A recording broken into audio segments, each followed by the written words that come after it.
नमस्कार। स्वागत है आपका संस्कृति ब्लॉग में। आज हम सुनेंगे पितृपक्ष की वह दिव्य कथा जो स्वयं भगवान श्री कृष्ण ने गरुड़ जी को सुनाई थी। ऐसा माना जाता है कि पितृपक्ष की कथा सुनने से सभी पितृदोष समाप्त हो जाते हैं और मनुष्य के सभी पाप मिट जाते हैं, सुख समृद्धि आती है, धन की वर्षा होती है और संतान सुख मिलता है। तो आइए सुनते हैं पितृपक्ष की इस दिव्य कथा को।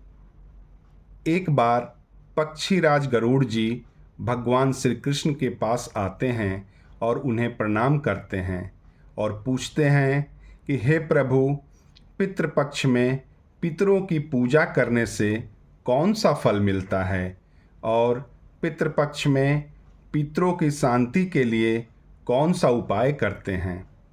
श्री कृष्ण जी कहते हैं, हे गरुड़, तुमने उत्तम प्रश्न किया है।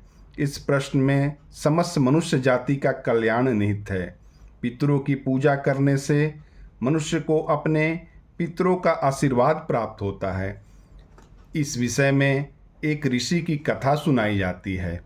इस कथा को सुनने से तुम्हारे सारे प्रश्नों के उत्तर मिल जाएंगे। हे गरुड़, इस कथा को ध्यान से सुनो।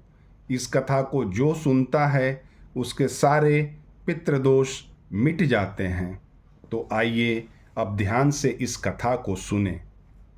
श्री कृष्ण कहते हैं, हे गरुड़, प्राचीन काल में रुचि नामक एक राजा था।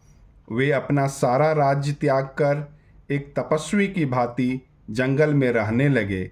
देवता भी उनकी तपस्या से प्रसन्न रहते थे, लेकिन उनमें एक कमी थी। वे विवाह नहीं किए थे और संतानहीन थे। एक दिन जब वे यज्ञ कर रहे थे, तभी आकाश से उनके पितर प्रकट हुए। उन्होंने कहा, वत्स रुचि, तुम्हारे यज्ञ और तप महान हैं, लेकिन संतान के बिना हमारा वंश आगे कैसे बढ़ेगा? श्राद्ध और तर्पण कौन करेगा? यदि वंशज नहीं हुए तो हमारा उद्धार कैसे होगा? तभी देवता भी प्रकट हुए और बोले, हे रुचि, तपस्या और यज्ञ तभी सार्थक होंगे जब तुम्हारी संतान होगी और वे श्राद्ध परंपरा निभाएंगे। पितरों का ऋण चुकाना हर जीव का परम कर्तव्य है। पितरों और देवताओं की आज्ञा मानकर ऋषि रुचि ने विवाह किया। समय बीतने पर उन्हें संतान प्राप्त हुई। जब उनके पुत्र बड़े हुए तो उन्होंने श्रद्धा और नियम से पितरों का श्राद्ध और तर्पण किया। श्राद्ध से पितर तृप्त हुए और बोले, वत्स, आज हम संतुष्ट हैं। तुम्हारे वंश में कभी कमी नहीं होगी। सुख समृद्धि और धन ऐश्वर्य सदा बनी रहेगी। भगवान श्री कृष्ण ने गरुड़ जी से कहा, हे गरुड़, यही कारण है कि पितृपक्ष में श्राद्ध अनिवार्य है। जो मनुष्य इस काल में अपने पितरों का तर्पण करता है, उसे पितरों का आशीर्वाद मिलता है, वंश की वृद्धि होती है, गरीबी दूर होती है, रोग कष्ट का नाश हो जाता है।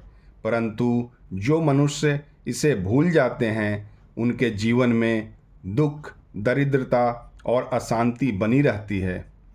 इसलिए पितृपक्ष में हर मनुष्य को अपने पूर्वजों का स्मरण और श्राद्ध करना चाहिए। श्रद्धा से किया गया एक छोटा सा तर्पण भी पूर्वजों को तृप्त करता है और वंशजों को सुख समृद्धि प्राप्त करता है।